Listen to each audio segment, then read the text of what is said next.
13h sonné, mesdames et messieurs, bonjour et bienvenue dans ce journal. Au sommaire, jeudi 15 août, la communauté chrétienne catholique célèbre la fête de l'Assomption, la montée de la Vierge Marie au ciel.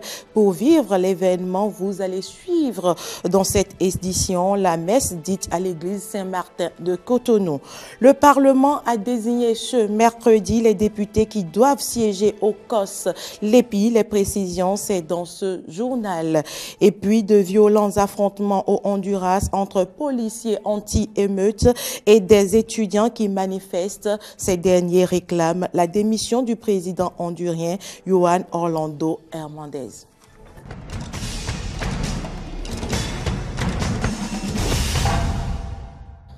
Merci de votre fidélité.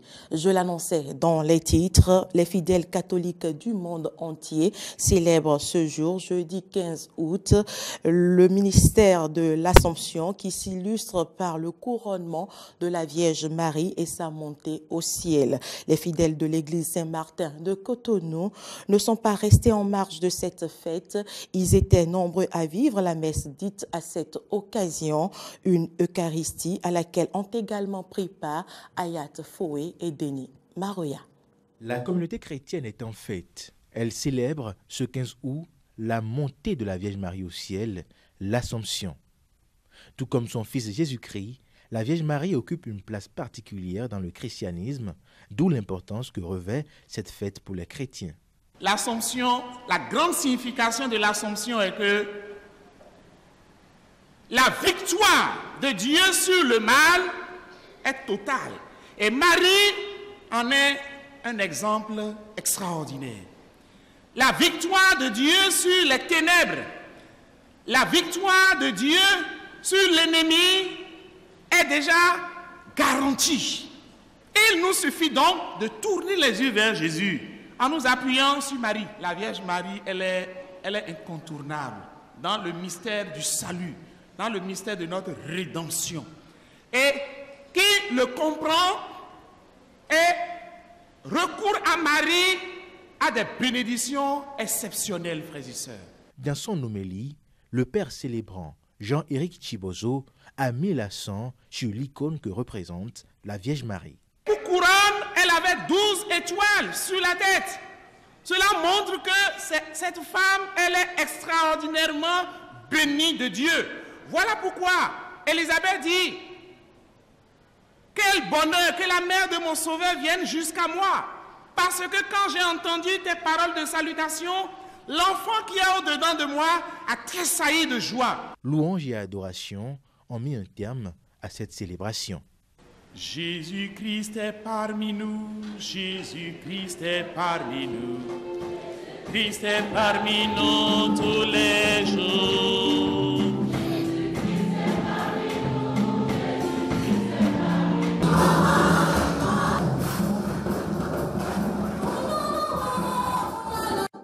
Le Parlement a désigné ce mercredi les députés qui doivent siéger au COS Lépi. Pour la majorité parlementaire, 5 noms sont à retenir: Jérémy Adomaou, Sani Saré Malik Mora, Domitien Nourenou, Edmond Agua et Nestor Nouati. Pour la minorité parlementaire, 4 députés représenteront le Parlement: Chantal Ayi, Adam Bagoudou, Mathias Kouanou et Hassan Seibou. Démarrage ce mercredi de la deuxième phase de l'évaluation des aspirants au métier d'enseignement à la maternelle, au primaire et au secondaire général. Ils sont plus de 50 000 à se présenter ce mercredi dans les différents centres de composition sur toute l'étendue du territoire national pour un besoin de 7 397 enseignants pour le primaire et 14 332 pour le secondaire général. Dans le littoral, nous nous sommes rendus au centre du CEG Sainte-Rita où Maury Mondé, le responsable, nous fait le point du démarrage de cet examen. C'est pour avoir un peu de renfort au niveau des vacataires et voir ceux qui sont compétents pour exercer la fonction enseignante et pouvoir les répartir dans les établissements primaire et secondaire plus tard. Ils ont deux matières. Puisque ici, ce sont les gens du primaire. Ils composent ce matin en genre culture générale et tout à l'heure en mathématiques. Par rapport aux candidats, nous avions déjà effectué le tour de toutes les salles. Il n'y a pas d'incident majeur, à part une candidate qui est venue un peu vers 8h20. On a jugé qu'elle ne pourra plus composer. C'est le seul cas qu'on peut déplorer pour cette journée. Au centre du CE Saint-Rita, nous avions 842 garçons qui composent contre 508 filles. Le tout fait 1350 répartis en 45 salles. C'est pour...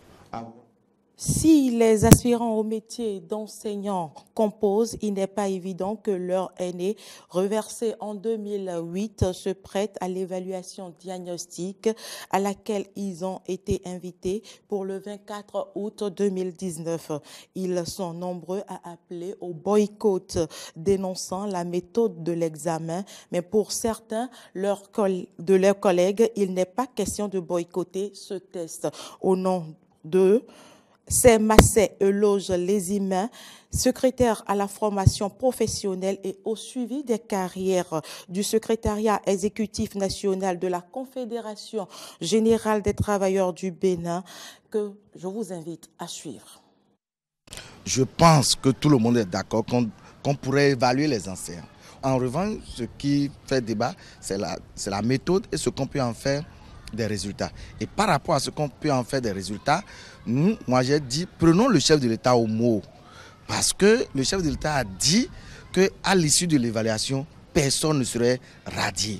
Quand il s'agit de la méthode, certains pensent qu'il faut évaluer les enseignants en situation de classe.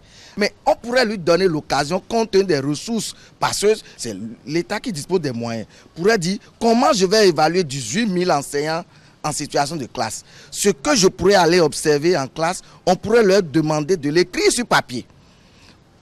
C'est possible, non? Si ça, c'est possible, ça veut dire qu'on pourrait accepter l'évaluation. C'est-à-dire tout ce qui est de la pratique enseignante, tout ce qui est du rapport au savoir de l'enseignant, on pourrait lui demander de l'écrire sur papier.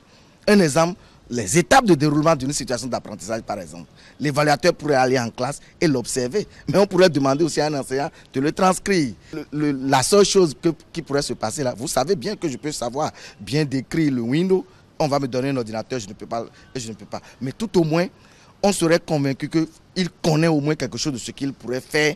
Et le reste on pourrait le suivre avec les conseillers pédagogiques et autres. À l'évaluation passée, il y avait par exemple qu'on demandait d'évaluer les enseignants au niveau de la culture générale. Mais cette fois-ci, ça a été retiré. On a demandé d'évaluer les enseignants sur ce qu'ils enseignent. Ça, au moins, on peut être conscient qu'il faut aller à cette évaluation au lieu de boycotter. Parce que si nous boycottons, nous courons plus de risques qu'en allant à cette composition. C'est pourquoi moi, j'invite mes camarades à aller à cette évaluation et on va gérer la suite avec eux. Actualité en dehors du Bénin, une centaine de milliers de femmes brésiliennes ont participé mercredi à Brasilia à la traditionnelle marche des Marguerites. Marche qui a pris cette année la forme d'une protestation contre le président Bolsonaro. Leur revendication, défendre le monde paysan contre la politique d'extension des pesticides, défendre aussi les droits des femmes victimes de violences domestiques. Au Honduras, de violents affrontements ont éclaté entre policiers anti-émeutes et des étudiants qui manifestent. Les forces de l'ordre ont utilisé un canon à eau et des gaz lacrymogènes pour tenter de disperser la foule. Les protestataires réclament la démission du président hondurien Juan Orlando Hernández. En France, on parle de la grève des urgentistes. La profession ne décolère pas malgré l'annonce de nouvelles mesures pour la rentrée depuis le début de l'été. 195 services d'accueil des urgences restent en grève. Rupture de stock de médicaments, patients précaires, manque de médecins. 80 médecins de l'hôpital Robert Boulanger réclament la création d'une zone médicale prioritaire. Un appel au secours lancé par plus de 80 médecins de l'hôpital. Les praticiens dénoncent la dégradation de leurs conditions de travail dans l'établissement, notamment aux urgences. Ils interpellent l'Agence régionale de santé d'Île-de-France et lui demandent de réagir. Nous souhaitons vous alerter sur la situation très inquiétante de notre établissement en vous résumant toutes les difficultés que nous rencontrons aujourd'hui pour prendre en charge les patients. Ces difficultés ne font que s'aggraver depuis quelques années, de plus en plus rapidement depuis quelques mois, et mettent en péril les malades. Nous ne sommes plus en mesure d'assurer dignement notre mission dans les conditions difficiles que nous allons vous décrire. Des dysfonctionnements qui se répercutent sur les différents services de l'hôpital. Moi, je suis un chirurgien pédiatre. À l'hôpital, on n'est pas vraiment directement touché par ces dysfonctionnements, mais ça peut entraver notre activité. Voilà, à titre d'exemple, des pannes de scanners, d'IRM qui se répètent, des pénuries de médicaments. Nous, on essaie de notre côté d'être disponible le plus possible et de surmonter ce problème-là, mais au long cours, ça va retentir. Ça va retentir sur l'activité, ça va être surbooké, voilà. Et ça retentit surtout sur la qualité des soins, ça peut retentir. Les revendications des médecins sont aussi soutenues par les patients de cet hôpital. Certains confient avoir eux-mêmes subi ce manque de personnel médical. C'est vrai que des fois je suis restée une fois au moins 4 heures là. Même une fois, ma voisine elle est restée pendant 2 jours aux urgences. Surtout tous les travaux qu'ils ont fait quand même. Je trouve que c'est assez génial ce qu'ils ont fait. Ils ont tout rénové, c'est assez bien.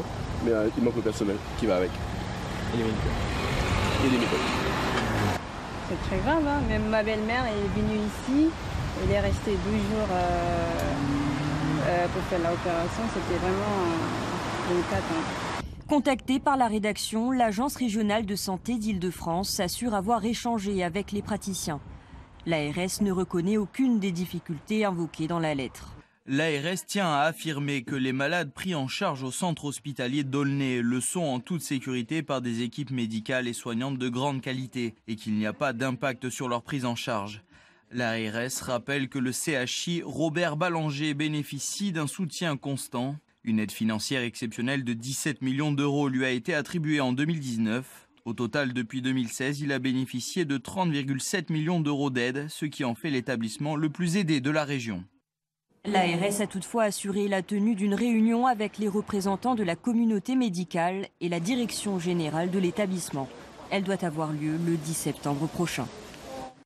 Depuis le début de l'année, la Grèce est en proie de violents incendies. L'île de Bé, la deuxième plus grande île grecque, réputée pour sa faune et sa flore sauvage, a particulièrement été touchée, mettant en péril une forêt de pins millénaire, suivant les propos du Premier ministre grec qui s'est rendu dans la région de l'incendie. Je suis ici pour appuyer le travail accompli par la protection civile, nos pompiers, la police, les forces armées, ainsi que tous les volontaires qui sont venus pour lutter contre ce grand feu de forêt. Je suis satisfait du niveau de coordination, mais il y a encore du travail à faire.